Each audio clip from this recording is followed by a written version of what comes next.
Hello viewers, எல்லாருக்கும் வணக்கம். நாம் இந்த வீடியோவில் 18th ஜூன் 2024 மார்க்கெட் அப்டேட்டை பார்க்கலாம். அப்புறம் ஸ்டாக்ஸில் எதெல்லாம் டாப் கெய்னர்ஸ், எதெல்லாம் டாப் லூசர்ஸ், எஃப்எஸ்டிஎஸ் இவங்கெல்லாம் வந்து எவ்வளோ க்ரோர்ஸ்க்கு ஸ்டாக்ஸை பை அண்ட் செல் பண்ணியிருக்கிறாங்க. இந்த எல்லா டீட்டெயில்ஸும் நம்ம இந்த வீடியோவில் பார்க்கலாம். ஃபஸ்ட் வந்து மார்க்கெட் அப்டேட்டை பார்த்துடலாம். அதுக்கு முன்னாடி நீங்கள் இன்னும் இந்த சேனலை சப்ஸ்கிரைப் பண்ணாமல் இருந்தால் மறக்காமல் சப்ஸ்கிரைப் பண்ணுங்கள். நிஃப்டி பார்த்திங்கன்னா ஒரு 92 பாயிண்ட் வந்து ரேலி ஆயிருந்துச்சு. அதே மாதிரி கிஃப்ட் நிஃப்டியும் பார்த்திங்கன்னா ஒரு 84 பாயிண்ட்ஸ் வந்து ப்ளஸில் தான் காட்டுச்சு.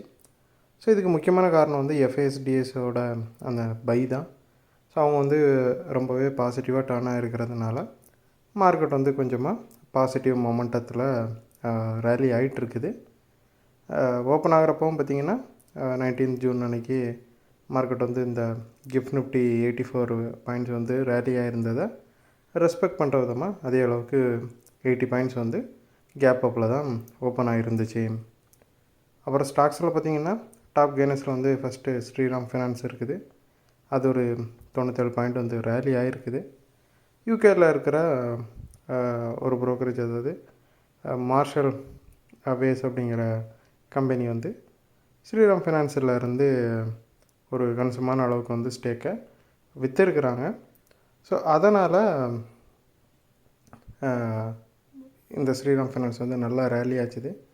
ஸோ அவங்க எப்போ விற்றாங்கன்னு பார்த்தோம் அப்படின்னா, இந்த ஸ்ரீராம் ஃபினான்ஸோட மார்க்கெட் கேப் வந்து 1 lakh crore தாண்டினதுக்கு மறுநாளே வந்து அவங்க இந்த செல்லை வந்து பண்ணியிருக்கிறாங்க. ஸோ அவங்க வந்து ப்ராஃபிட் புக் பண்ணுறதுக்காக தான் இந்த செல்லை வந்து அவங்க பண்ணியிருக்காங்கிறது தெளிவாக தெரியுது.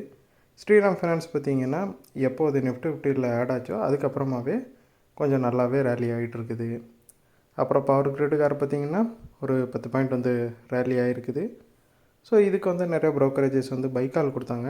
ஸோ அதுக்கப்புறமா பவர் கிரிட்டுக்காருக்கு வந்து ரேலி ஆகிருக்குது. ஸோ இது டாப் கெய்னர்ஸில் செகண்ட் இருக்குது. தேர்டு பார்த்திங்கன்னா விப்ரோ இருக்குது. விப்ரோ பார்த்திங்கன்னா ஆல்ரெடி ஃப்ரைடேவே சொன்ன மாதிரி ஸ்டாண்டர்ட் சார்ட்டர்டில் வந்து ஒரு புது ப்ராஜெக்ட் வந்து வாங்கியிருக்கிறாங்க. ஸோ அந்த ப்ராஜெக்ட்டு வாங்கின அந்த நியூஸ்னால பார்த்திங்கன்னா விப்ரோ ரேலி ஆகிருக்குது. இது வந்து டாப் கெய்னர்ஸில் தேர்ட் இருந்துச்சு, 14 பாயிண்ட் வந்து ரேலி ஆகிருந்துச்சு.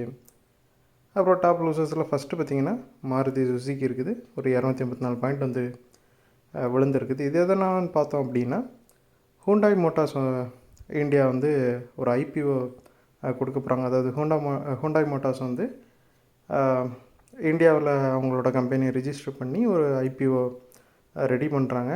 ஸோ அந்த ஐபிஓ வர்றப்போ அதுக்கு வேல்யூவேஷன்ஸ் வந்து ரொம்பவே அட்ராக்டிவாக இருக்கும் அப்படின்னு நம்பப்படுது. அதோட வேல்யூவேஷன்ஸ் வந்து மாருதி சுசுக்கியோட அதிகமாக இருக்கலாம் அப்படின்னும் சொல்லப்படுது.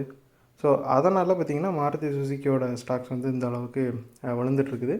இருந்தாலும் மாருதி சுசுக்கி வந்து ரொம்ப ப்ராடரான ஒரு மார்க்கெட்டை வச்சுருக்கிறாங்க. ஹூண்டாய் வந்து செகண்டு தான் இருக்குது வெஹிக்கிள்ஸோட சேல்ஸை கம்பேர் பண்ணும்போது, மாருதியோட கம்பேர் பண்ணும்போது. ஸோ அதனால் ஒரு ஹைப்புனால் மாருதி சுசுகி குறைஞ்சாலும் லாங் டேர்மில் வந்து அது குறையிறதுக்கான வாய்ப்புகள் வந்து கம்மி தான். ரெக்கவர் ஆகிறதுக்கான சான்சஸ் வந்து அதிகமாகவே இருக்குது. அப்புறம் டாக்டர் ரெட்டிஸ்லா பார்த்திங்கன்னா ஒரு 94 பாயிண்ட் வந்து விழுந்திருக்குது. ஸோ இது எதனாலன்னு பார்த்தாங்க அப்படின்னா, டாக்டர் ரெட்டிஸ் லேபோட ஒரு யூனிட்டில் யூஎஸோட எஃப்டிஏ வந்து ஒரு 4 அப்சர்வேஷன்ஸை வந்து சொல்லியிருக்கிறாங்க. ஸோ அந்த நியூஸ்னால் டாக்டர் ரெட்டிஸ் லேப் வந்து இந்த அளவுக்கு விழுந்திருக்குது. அப்புறம் டாப் லூசர்ஸில் தேர்டு பார்த்திங்கன்னா டாட்டா ஸ்டீல் இருக்குது. அது ஒரு 2 பாயிண்ட் வந்து விழுந்திருக்குது. டாட்டா ஸ்டீல் பார்த்திங்கன்னா ஒரு 52 வீக் ஹையில் இருந்துச்சு. ப்ராஃபிட் புக்கிங்னால் விழுந்திருக்குது. ப்ராஃபிட் புக்கிங்னால ஒரு 2-3 நாளாகவே விழுந்துட்டுருக்குது. இன்றைக்கி கொஞ்சம் அதிகமான அளவுக்கு விழுந்திருக்குது. அப்புறம் ஃபேஸை பார்த்தோம் அப்படின்னா அவங்க 2வது கண்டினியூஸ் டேவாக பை தான் பண்ணியிருக்கிறாங்க. ஒரு 2569 கோடிக்கு வந்து பை பண்ணியிருக்கிறாங்க. டிஎஸ் வந்து ஒரு 1555 crore வந்து பை பண்ணியிருக்கிறாங்க. அவங்களும் 2வது கண்டினியூஸ் டேவாக பை பண்ணுறாங்க. எஃப்எஸ்டிஎஸோட இந்த பை தான் வந்து மார்க்கெட்டை இந்த அளவுக்கு பாசிட்டிவாக வச்சுருக்குது. கிஃப்ட் நிஃப்டியை ஓரளவு பாசிட்டிவாக ஆக்குச்சுது. ஸோ இந்த வீடியோவில் நான் உங்களுக்கு கொடுத்த இன்ஃபர்மேஷன்ஸ் எல்லாம் கண்டிப்பாக ஹெல்ப்ஃபுல்லாக இருந்திருக்கும் நான் நம்புகிறேன். இது உங்களோட ஃப்யூச்சர் ட்ரேடிங் செஷனுக்கு கண்டிப்பாக ஹெல்ப் பண்ணும். இந்த வீடியோ உங்களுக்கு பிடிச்சிருந்துச்சுன்னா லைக் பண்ணுங்கள், ஷேர் பண்ணுங்கள், மறக்காமல் சேனலுக்கு சப்ஸ்கிரைப் பண்ணுங்கள். அப்படியே இந்த பெல்லைக்கான கிளிக் பண்ணிங்கன்னா டெய்லி அப்டேட்ஸ் தவறாமல் கிடைக்கும். தேங்க்ஸ் ஃபார் வாட்சிங்.